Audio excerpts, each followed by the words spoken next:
Battle started. Get ready to crank up the intensity. We're diving into a brand new battlefield for action-packed 1 vs 1 showdown as Pigz takes on the chaos of Beyond All Reason multiplayer. This time he's squaring off against the formidable TANKTOM from AllReasonNoLogic. It's round 2. Will Pigz get his revenge? Let's see how the wind plays on this one, shall we? You're joining us on Remake, which is an interesting map where there's a large amount of crystals that give you energy and metal. The map is diagonally symmetrical, so both players should have very similar starts and very similar access to resources. All the metals in this one are 2.3s with a geo on each side to help boost the players. Both players are going with... Oh, one player is actually starting... TANKTOM is starting with vehicles, and Pigz is starting with bots, which should actually give Pigz an advantage because he'll be able to get Lazarus to reclaim all of the resources around the map. But we'll see whether the advantage in damage and, well, tankiness the tanks give if Tom can hold the middle and push on through. That's it. Definitely an advantage if he takes advantage of that. That's another question.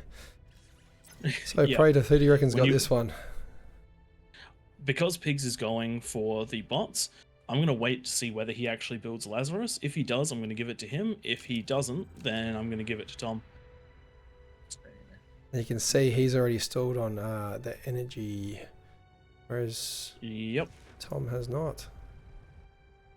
Pigz only built the 4 wind, whereas Tom built 7.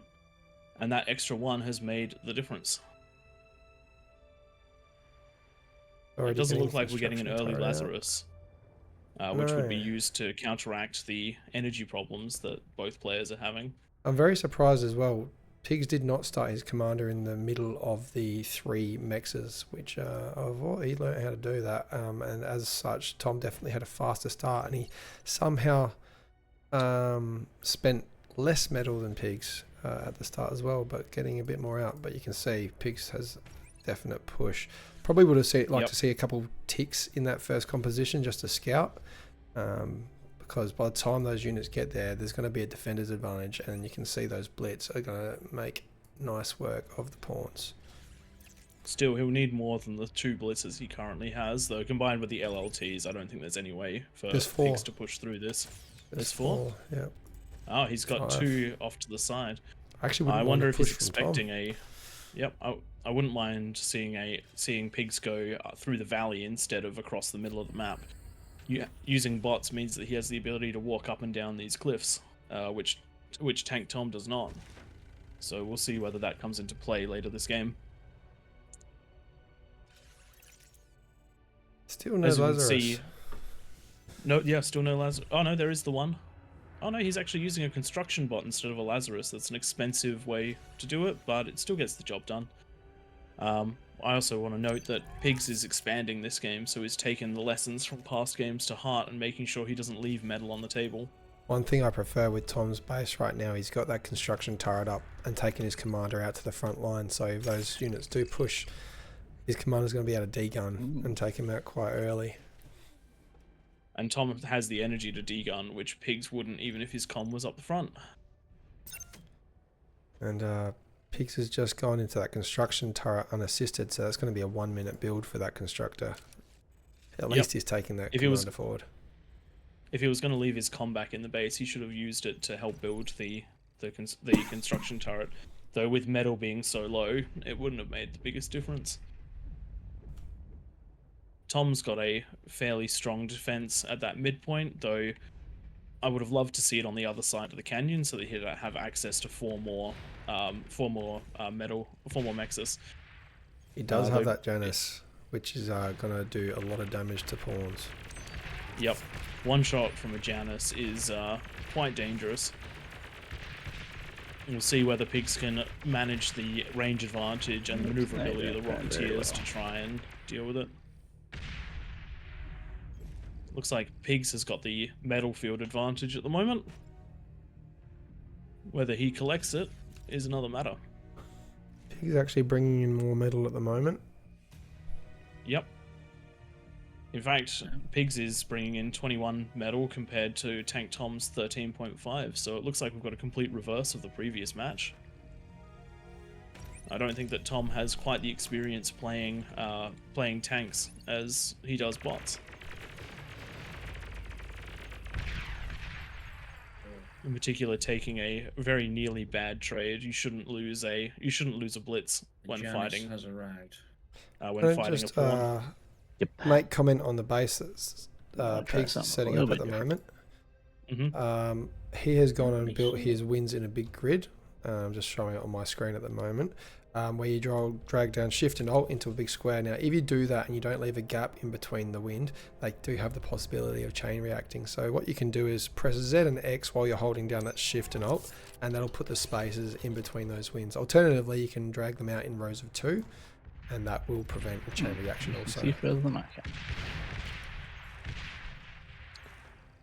Some risky fighting going on in the middle. Tom is sending out Janus unprotected. While they've got the damage to protect themselves, we'll see whether Pigz is able to take advantage of their status. Pigz is very wisely healing his units up with his comm. Unfortunately, whether he realizes it or not, 4 Janus is enough to snipe a comm. Like that. And he obviously doesn't realize as well, once those Janus shoot their missile off, it takes a while to reload. He could grab all those pawns and just send them in. Yep. And clean up all those Janus. But you watch your retreat here, I reckon it's like him to retreat rather than attack. Yep. Best thing to do when you're fighting a Janus is if they've fired their shot, get in there and take him out. Playing a bit of a dangerous game here. Even TANKTOM acknowledges that they're playing with fire. What I'd love to see TANKTOM doing is actually be willing to sacrifice some of his units, but to snipe the comm. Oh, tic-tac-toe. And Tom is, in fact, both players have a lot of metal in the bank, so I'd like to see a bit more build power in the background. Yep, they're This is both not the concentrating right on their unit to take micro on and letting the their macro fall behind. Get on it before it fires again. That'll be different. There you go. Yeah, got it. There we go. Definitely an improvement in Pig's game, this one. What I wouldn't mind seeing is what you that's- mentioned at the start, and some sneaky I wonder walkthroughs, why so you can things were see quiet. up on the map here, he could just simply send his units through there and take advantage of the fact that he's got bots and Tom has vehicles. Yep. But they're both fighting a mid game, which certainly favors the tanks, though. And I think that if you were to sum up the losses, Tom would be trading very efficiently. The best Yeah, In he's- fact, we can see that Tom's trading at 132% efficiency compared to Pigz's 68. Pigz has just gone into a T2 lab, which is great, but he does not have the build power for it. He needs to get maybe 2 more construction turrets up before going for that lab, and also if he does run out of metal, he should stop building. I out feel of like lab. you'd be interested to see what you're actually up against. I mean, I just no. I probably wouldn't be interested to see what I'm up against, and it would be a WTF moment. I could guarantee it. some Yes. good banter between the players. This is classic Pigz. I know Summit. I have to do something. He gets a little Okay. bit flustered with what do I do? What do I do? How do I beat these Janus? Not realizing that he's already got the units on the front line to beat it. Those pawns are perfect for just rushing those Janus. Not to mention, TANKTOM's been holding the front effectively with 4 Yeah. Janus for the last 3 or 4 minutes. They're both certainly suffering, trying to macro and micro at the same time. We're seeing a building decay again from Pigz instead of finishing off that lab. He's just letting it decay. 8 seconds left on it, and instead he's gone into a thing and let it decay once more. Yeah, Oh, well. we've got Tank 2 transitioning into T2, despite Pigz starting his lab significantly earlier because of all the decaying. I think they're actually going to finish at a similar time. The problem with both players are going to face is power. Neither of them have a large power economy. Tonight, Tom has got the Geo, thankfully, but Pigz has left his unbuilt, which is definitely a mistake if you're going into T2 this early in the game. Yeah, running T2 off of only, what's he got? 300-ish? 300 metal? Oh, sorry, 300 energy. If you look at a regular T2 unit, like let's take a Bull for example, which is the standard assault tank, for TANKTOM. That's 13,000 energy, which means that the limiting factor is going to be energy. What the hell? Just like this, Tom is now ahead of medal. Yep. When you're limited by energy or power, sometimes, despite how much stronger T2 units are, it can be an advantage to stay at T1 and create a big T1 army. Something which Tom could really benefit from is putting 1 or 2 blitzers in front of the army to take that first volley of rockets. Though with this many Janus on the field, so long as he gets the shots off, it's not going to matter. Unfortunately, Pigz just isn't rushing those Janus once they fire. He's got the vision now with the, what are those? Oh, they're all Janus. I thought there were some whistlers in there. I was wrong. You can see Tom is building a construction turret on the front line so that he can have passive healing. By passive, it still costs resources, but it means he doesn't have to direct a unit to do it. That build turret will just heal anything that comes into range. Tom's the first one to get some T2 units to the front. He's gone with Jaguars, which is a lightning tank with the ability to deal with anti-air. You can totally run into that. As you know, Clearly.